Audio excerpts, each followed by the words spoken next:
ونصلي ونسلم على رسوله الكريم اما بعد فاعوذ بالله من الشيطان الرجيم بسم الله الرحمن الرحيم ان الله وملائكته يصلون على النبي يا ايها الذين آمنوا صلوا عليه وسلموا تسليما اللهم صل على محمد وعلى ال محمد كما صليت على ابراهيم وعلى ال ابراهيم انك حميد مجيد اللهم بارك على محمد وعلى ال محمد كما باركت على ابراهيم وعلى ال ابراهيم انك حميد مجيد بسم اللہ الرحمن الرحیم اللہم رب اشرح لی صدری ویسر لی امری واحلل عقدۃ من لسانی یفقہوا قولی اللہم رب یسر ولا تعسر وتمم بالخیر ربی زدنی علما ربی زدنی علما ربی زدنی علما اللہم افتح علینا حکمتک وانشر علینا رحمتک یا ذا الجلال والاکرام بسم اللہ الرحمن الرحیم عبارت خانی کیجئے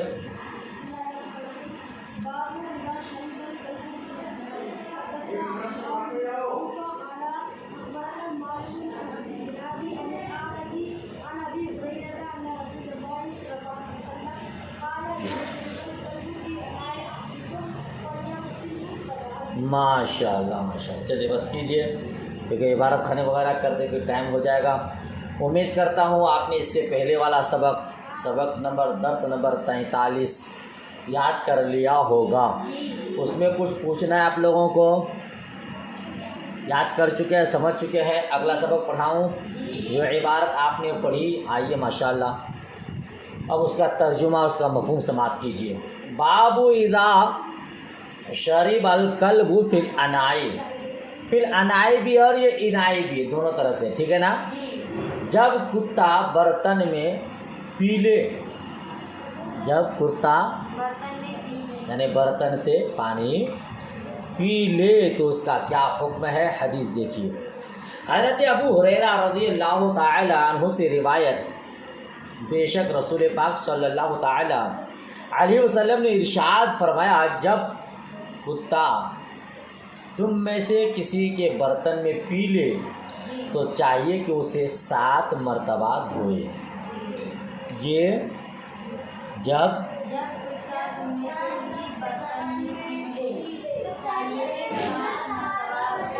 7 مرتبہ دھوئے. یہاں شربا کا لفظ ہے اور دوسری روایات میں ولغا ہے، کتا منہ ڈال لے، ہے نا. بہرحال تو جب کتا برتن سے پانی پی لے، برتن میں منہ ڈال دے تو اس کا حکم کیا ہے؟ رسول پاک صلی اللہ تعالی علیہ وسلم نے ارشاد فرمایا چاہیے کہ اسے 7 مرتبہ دھوئے، ہے نا. یہ حدیث احناف اور جمہور کی دلیل ہے. ہم احناف کے یہاں کتے کا جوتا ناپاک ہے، علماء جمہور کی یہاں کتے کا جوتا ناپاک ہے. دیکھیے نا، اگر ناپاک نہیں ہوتا تو ایسے برتن کو دھونے کا بھی حکم نہیں دیتا، اور وہ بھی 7 مرتبہ دھونے کا حکم دیا ہے نا. جو لوگ پاک قرار دیتے ہیں جیسے مالکی حضرات، یہ لوگ کہتے ہیں کہ کتے کا جوتا پاک ہے، وہ لوگ اس کا جواب یہ دیتے ہیں کہ دھونا نظافت کے طور پر ہے. حضور نے جو دھونے کا حکم دیا ہے پاکی کے لیے نہیں، نظافت کے لیے، ٹھیک ہے نا. لیکن جو حدیث کو سمجھتے ہیں وہ اس بات کو خوب جانتے ہیں کہ اس برتن کے دھونے کا حکم نظافت کے طور پر نہیں بلکہ ناپاکی دور کرنے کے لیے ہے، ٹھیک ہے نا. کیونکہ مسلم شریف جلد اول کی حدیث مبارک ہے، جو مسلم شریف صفحہ 137 میں موجود ہے، مختلف ایڈیشن کے ساتھ ہو سکتا ہے. طہور انائی احدکم اذا بلغ الکلب فیہ ان یغسلہ 7 مرات. جب کتا تمہارے برتن میں منہ ڈال دے تو اس کی پاکی 7 بار دھونا ہے. جی کیا بتایا؟ جب کتا تمہارے برتن میں منہ ڈال دے تو اس کی پاکی 7 بار اس کی پاکی بولا، تو ناپاک ہوگا تب نا پاکی جی۔ تو یہ نص صریح ہے اس بات پر کہ کتا برتن میں منہ ڈال دے تو برتن ناپاک ہو جاتا۔ سمجھ شریف میں بات آئی؟ مالکی حضرات، اچھا یہ بھی بات یاد رکھیے گا، یہ جو کتے کے جھوٹے ناپاک ہے وہ کتا خواہ پالتو ہو چاہے پھالتو۔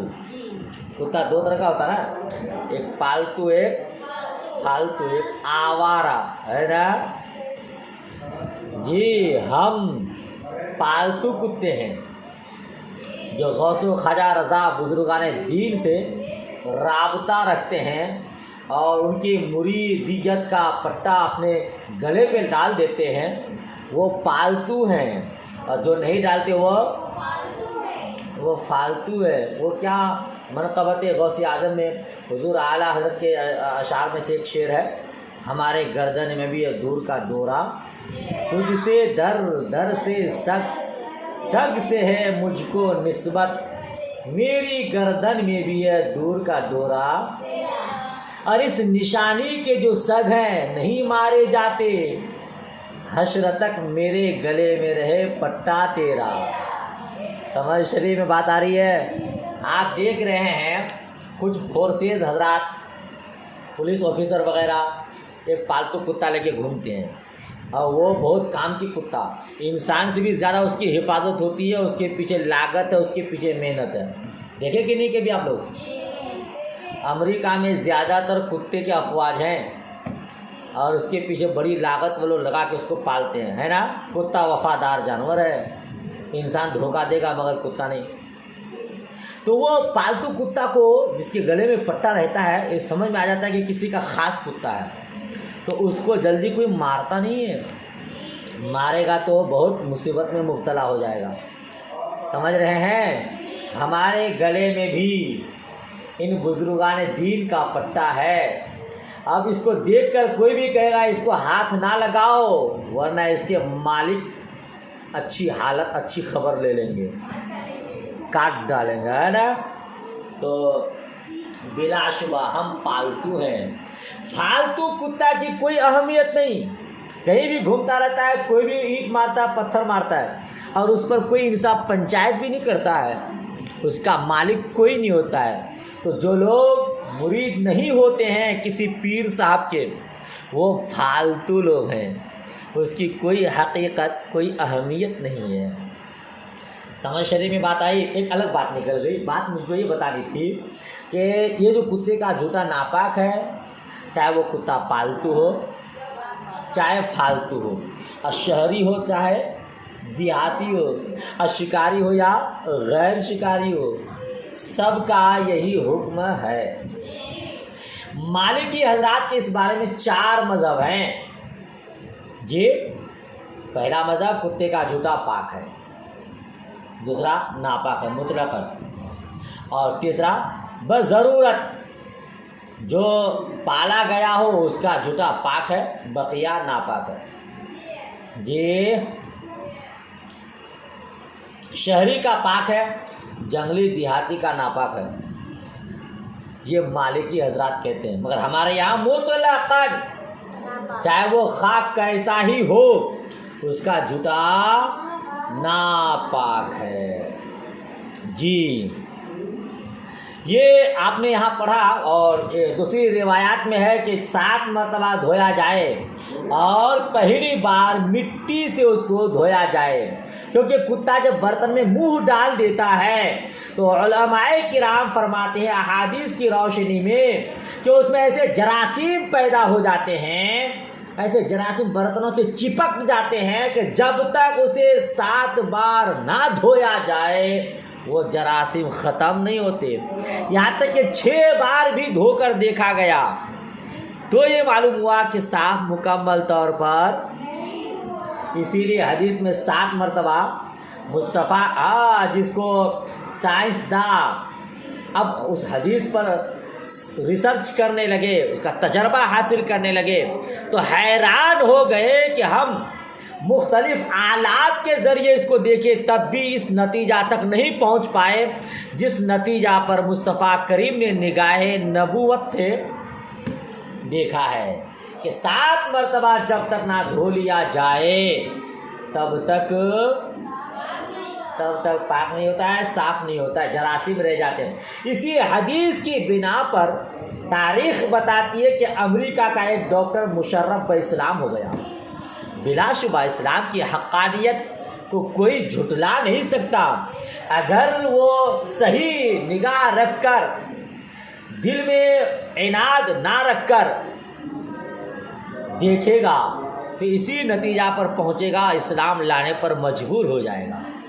آج دنیا جو بھی ترقی کر رہی ہے اسلامیت کی بنیاد پر، ہم مسلمان اگر پیچھے ہو گئے ہیں تو اسلامیات کو چھوڑنے کی بنا پر، احادیث پر عمل نہ کرنے کی بنیاد پر۔ تو امریکہ کا ایک ڈاکٹر اس سے کیا ہو گیا؟ مشرف اسلام ہو گیا۔ اچھا، اور کچھ لوگوں نے یہ جواب دیا، جیسے مالکی حضرات ہیں، وہ یہ کہتے ہیں کہ 7 بار جو دھونے کا حکم ہے ان جراثیم سے بچنے کے لیے بطور حفظان صحت ہے۔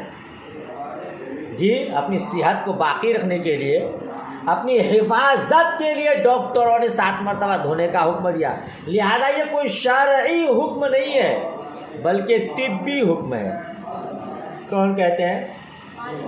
مگر آپ نے نہیں سنا کہ مسلم شریف میں نص صریح ہے، صراحت ہے، جب کتا تمہارے برتن میں منہ ڈال دے تو اس کی پاکی 7 بار دھونا ہے۔ تو یہاں صراحتاً بھلے نہیں ہے، دوسری حدیث میں صراحتاً ایک حدیث دوسری حدیث کی تخصیص ہوتی ہے، تشریح ہوتی ہے، وضاحت کرتی ہے۔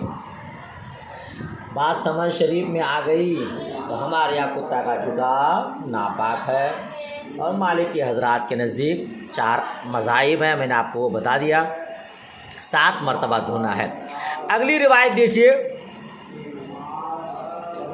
عن ابی ہریرہ عن نبی صلی اللہ تعالی علیہ وسلم ان رجلا رأى كلبا يأكل الثرى من العطش فأخذ الرجل خفه فجعل يغرف له به حتى أرواه فشكر الله له فأدخله الجنة۔ ہے حضرت ابو ہریرہ رضی اللہ تعالی عنہ سے روایت، نبی کریم صلی اللہ تعالی علیہ وسلم سے روایت کیا انہوں نے، حضور نے ارشاد فرمایا، ایک شخص نے ایک کتے کو دیکھا کہ پیاس کی وجہ سے گیلی مٹی چاٹ رہا ہے۔ کیا دیکھا؟ ایک شخص نے ایک کتے کو دیکھا کہ پیاس کی وجہ سے گیلی مٹی چاٹ رہا ہے، تو اس شخص نے اپنے موزے کو لیا، جی، اس میں پانی بھر کر اس کتے کے منہ میں چلو سے ڈالتا رہا۔ کیا بولیں گے؟ اس موزے میں پانی بھر کر اس کتے کے منہ میں چلو سے ڈالتا رہا، یہاں تک کہ کتے کو سیراب کر دیا، یہاں تک کہ فشکر اللہ، تو اللہ عز و جل نے اسے قبول فرما لیا۔ یہ فشکر اللہ کا اللہ نے شکریہ ادا کیا، بین سطور نیچے لکھا دیکھیے، اے فجزاہ اللہ، اللہ تبارک و تعالیٰ نے اس کو جزا عطا فرمایا، بدلہ عطا فرمایا، اس کا نعم البدل عطا فرمایا، یعنی اللہ نے اس کی اس عمل کو قبول فرما لیا اور اسے جنت میں داخل فرما دیا، جی، اور اسے جنت میں۔ یہ حدیث پڑھے آپ، یہی حدیث بخاری شریف کے دوسرے ابواب میں اس طرح ہے، ایک شخص کہیں جا رہا تھا، اسے سخت پیاس لگی تو ایک کنویں میں اترا اور اس کا پانی پیا، نکلا تو دیکھا ایک کتا سخت پیاس کی وجہ سے ہانپ رہا ہے اور نرم مٹی کو چاٹ رہا ہے کہ پیاس کچھ بجھ جائے۔ اس شخص نے اپنے دل میں کہا کہ جس حال کو میں پہنچ گیا تھا یہ بھی اسی حال کو پہنچ گیا ہے، یعنی میں پیاس کی شدت سے پریشان تھا، یہ کتا بھی پیاس کی وجہ سے پریشان ہے، میں کنواں میں جا کر تو اپنی پیاس کو بجھا لیا، پر کتا کیا کرے گا، یہ دل میں خیال ہوا۔ پھر کنویں میں اترا اور اپنے موزے کو پانی سے بھر کر منہ میں دبا لیا اور چڑھ کر باہر آیا، کتے کو پانی پلایا، اللہ عز و جل نے اسے قبول فرما لیا، اسے بخش دیا۔ لوگوں نے عرض کیا، صحابہ کرام کے درمیان مصطفیٰ کریم نے اس حدیث کو روایت کیا، بیان کیا، تو صحابہ کرام نے عرض کیا، یا رسول اللہ صلی اللہ تعالی علیہ وسلم، کیا جانوروں کے ساتھ نیکی کرنے میں ثواب ہے؟ مصطفیٰ کریم نے فرمایا، ہر تر جگر والے میں اجر ہے، ہر تر جگر والے میں، یہ روایت ہے۔ اور اسی بخاری شریف کے کتاب الانبیاء باب و ذکر بنی اسرائیل میں ہے، ایک بنی اسرائیل کی ایک بدکار، زناکار، فاحشہ عورت کا یہ واقعہ ہے۔ یہ فاحشہ عورت تھی، زناکار بدکار عورت تھی، کہیں جا رہی تھی، اس نے دیکھا کہ کتا پیاس کی شدت سے اپنی زبان کو نکالے ہوئے، اس نے دو پٹا کو کنواں میں ڈالا اور اسی سے اس کو پانی پلایا۔ اللہ عز و جل اس فاحشہ عورت کے اس نیک عمل کو قبول فرما کر، اس کے گناہوں کو معاف فرما کر اسے جنت میں داخل فرما دیا۔ جی، اس سے اس بات کی طرف بھی اشارہ ہے کہ پہلے فاحشہ عورت بھی پردہ میں رہا کرتی تھی، اور آج عالمہ عورتیں بھی، اللہ خیر فرمائے۔ آپ لوگ تو ماشاءاللہ ہیں، مجھے امید ہے کہ آپ پابند صوم و صلات، پابند شرع رہیں گے انشاءاللہ۔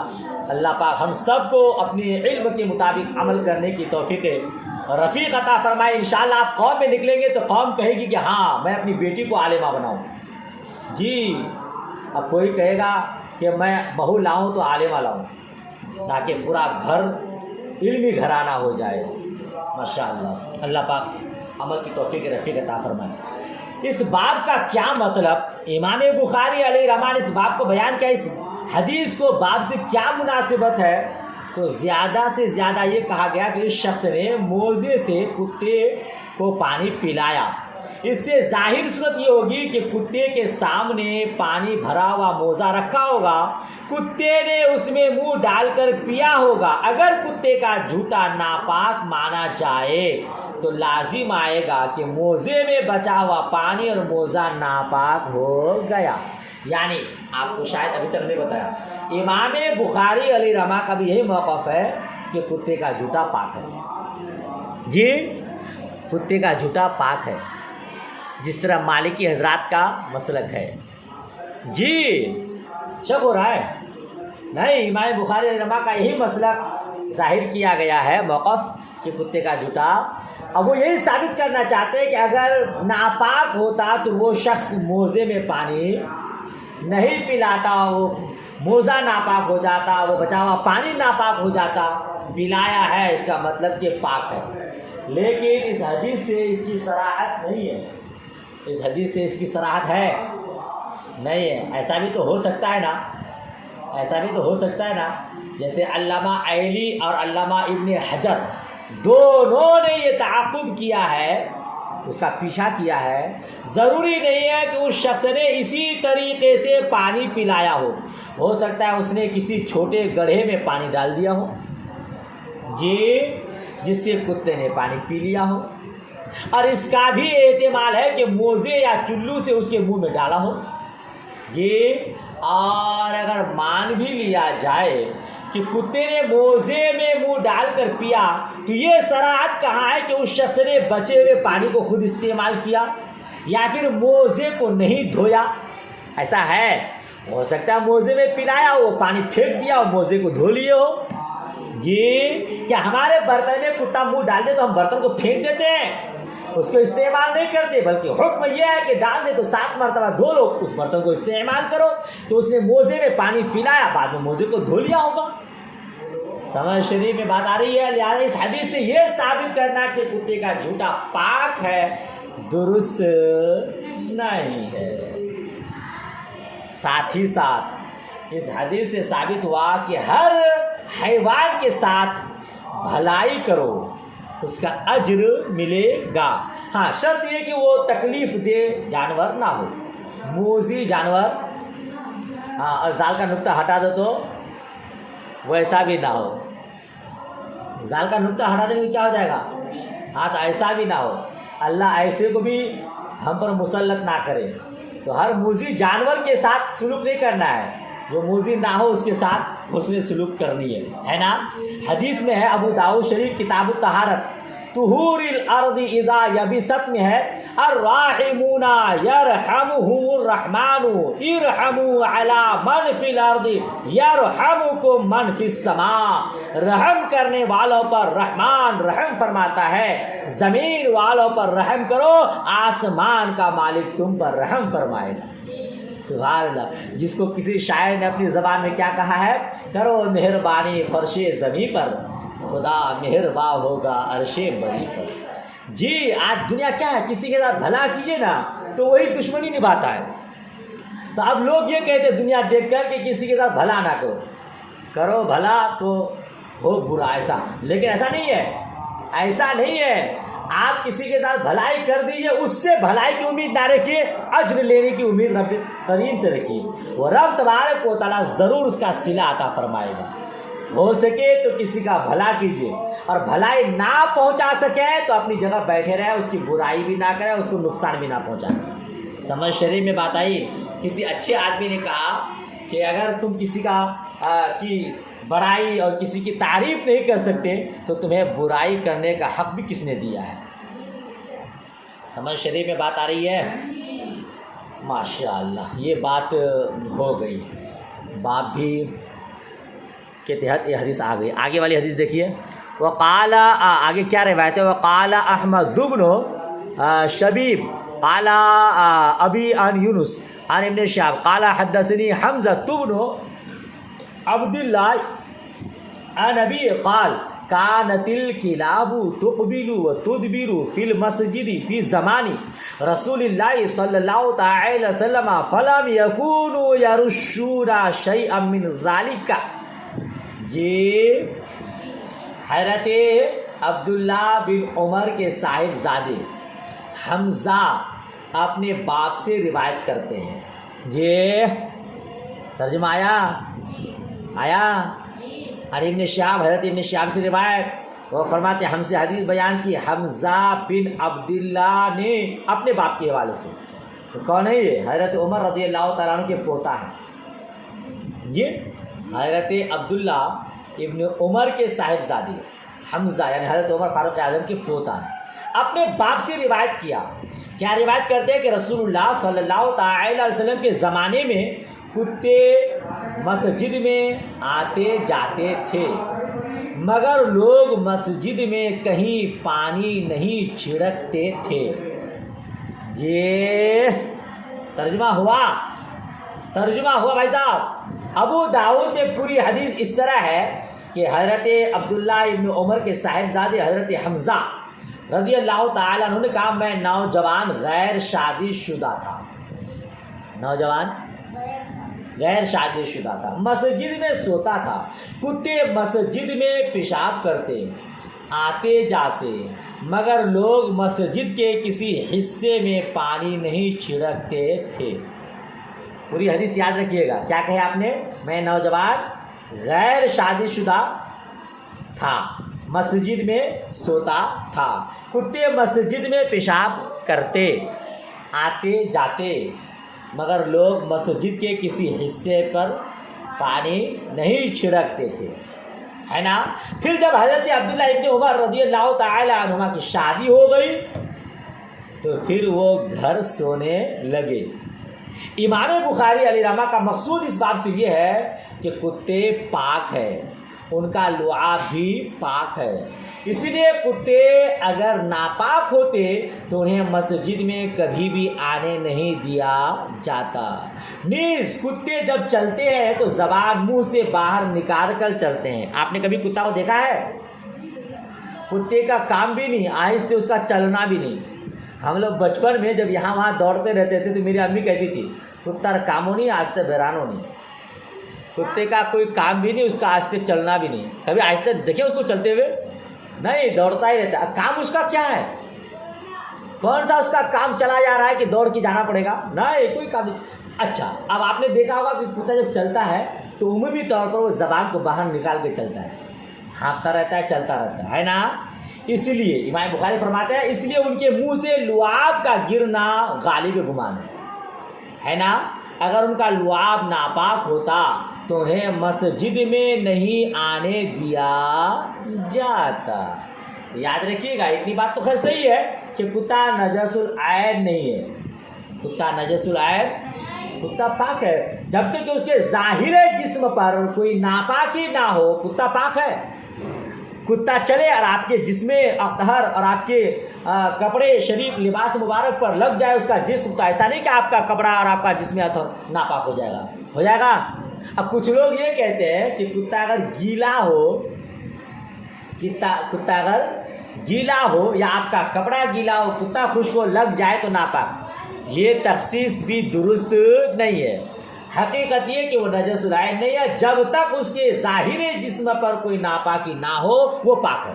یا کپڑے پر لگ جائے، بدن پر لگ جائے، کسی سے ٹچ ہو جائے وہ ناپاک. اتنا تو صحیح ہے.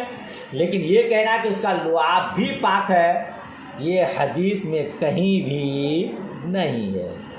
سمجھ رہے ہیں آپ؟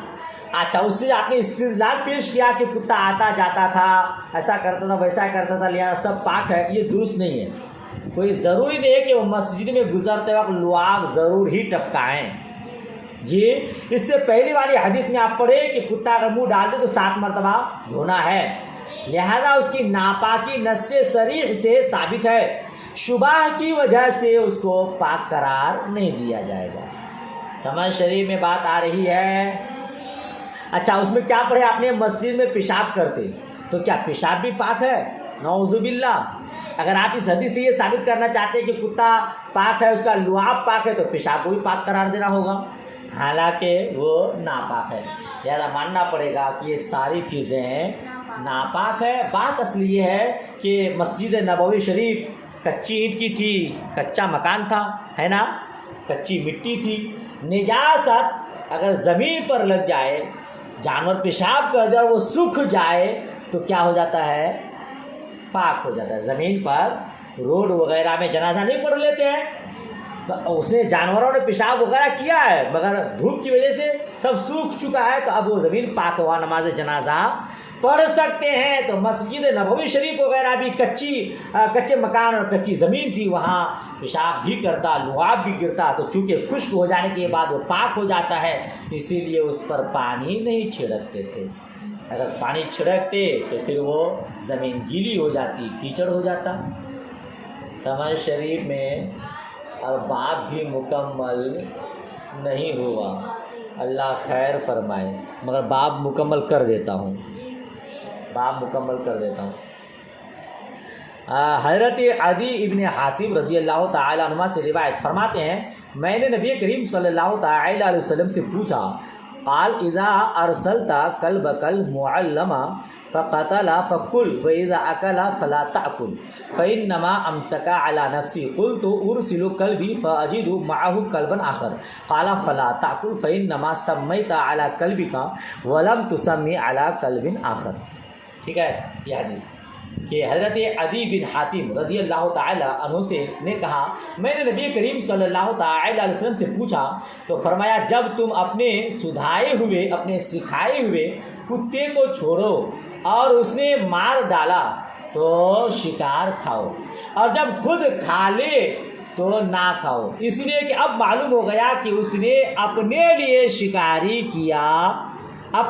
شکار کیا تھا.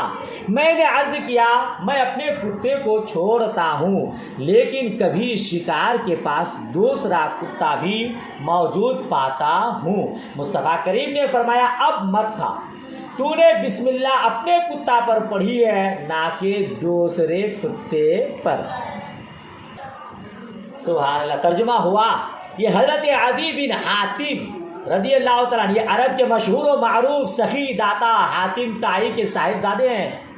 ہاں ان کا پورا قبیلہ نصرانی تھا. سن 7 ہجری میں ایمان لائے. ان کے ایمان لانے کا واقعہ یہ ہے کہ جب ان کے قبیلے پر حملہ ہوا تو یہ بھاگ نکلے اور روم کے کسی شہر میں چلے گئے. ان کی بہن گرفتار ہو کر مصطفیٰ کریم کی خدمت میں حاضر ہوئی. وہ اخلاق کریمہ نے دیکھ کر ایمان سے مشرف ہوئی. پھر اپنے بھائی عدی کے پاس گئی اور انہیں لے آئی اور وہ بھی دولت ایمان سے مالا مال. پوری حدیث اس طرح ہے. حضرت عدی بن حاتم طائی کے صاحبزادے آپ کہتے ہیں کہ میں نے حضور سے عرض کیا یا رسول اللہ صلی اللہ علیہ وسلم بغیر پر کی تیر کے بارے میں کیا حکم ہے. اس کا مسئلہ پوچھا. بغیر پر کے تیر کے بارے میں یعنی اس میں پر نہ ہو دونوں طرف اور اس سے شکار کروں تو اس کا کیا حکم ہے. مصطفیٰ کریم نے فرمایا اگر شکار کو اس کی دھار لگے تو کھاؤ اور اگر تیر کا عرض کروٹ لگے تو نہ کھاؤ. اس لیے کہ یہ وفیز یا وقیز ہے یعنی جسے لاٹھی وغیرہ سے مار ڈالا جائے اس کی طرح ہے. لاٹھی وغیرہ سے اگر جانور کو مر جائے تو اس کا کھانا جائز نہیں ہے تو ویسے کھانا جائز نہیں ہے. حضرت عدی کہتے ہیں پھر میں نے عرض کیا یا رسول اللہ ہم لوگ کتوں سے شکار کرتے ہیں. مصطفیٰ کریم نے فرمایا جب تم اپنے سکھائے ہوئے کتوں کو بسم اللہ پڑھ کر چھوڑو تو یہ جو شکار پکڑ کر مار ڈالے اسے کھاؤ اور اگر شکار میں سے کچھ خود کھا لیں تو نہ کھاؤ. اس سے معلوم ہو گیا کہ کتے نے اپنے لیے شکار کیا تھا. پھر حضرت عدی بن حاتم نے عرض کیا میں اپنے کتے کو بسم اللہ پڑھ کر چھوڑتا ہوں مگر کبھی شکار کے پاس دوسرا کتا بھی موجود پاتا ہوں. یہ نہیں معلوم کس کتے نے شکار کیا ہے. مصطفیٰ کریم نے فرمایا اب مت کھا. تو نے اپنے کتے پر بسم اللہ پڑھی دوسرے کے کتے پر. اس حدیث سے امام بخاری علیہ رحمہ کیا فرمانا چاہتے ہیں, کیا ثابت کرنا چاہتے ہیں؟ یہی کہ کتے کا جوتا پاک ہے. اگر ناپاک ہوتا تو یہ بھی ضرور حکم دیتے جہاں لعاب لگا ہے اسے پھینک دو یا دھو لو. سمجھ رہے ہیں؟ مگر یہ حکم نہیں دیا اسی لیے پاک ہے. لیکن یاد رکھیے گا یہ استدلال تام نہیں ہے یہ, کیونکہ اگر یہ حکم نہیں فرمایا تو آپ نے منع بھی تو نہیں فرمایا. خالی مسئلہ اتنا پوچھنا تھا کہ اس شکار کا کھانا جائز ہے کہ نہیں, دوسرا کچھ نہیں. سوال کے مطابق مصطفیٰ کریم نے جواب دیا کہ بھائی کھاؤ جائز ہے. اب ایسا تھوڑی کہ اس نے دھویا نہیں ہوگا, دم مسفو ناپاک ہے یہ سب جانتے ہیں. کہ اگر خون نکلے دم مسفو لگ جائے تو اس کو بلا شبہ دھوئے ہوں گے. لہذا اس طرح تام بات نہیں ہوتی ہے. لہذا اس طرح کا شکار کیا جائے اور تو اس کا کھانا جائز ہے. چلیے بات مکمل ہو گئی, گھنٹی بھی آپ کی لگ گئی. اتنا ہی یاد کیجئے, کچھ حصہ رہ گیا تو انشاءاللہ پھر آپ ہم سے پوچھ لیجئے گا. دعائے خیر میں یاد. اللہ حافظ. خدا حافظ.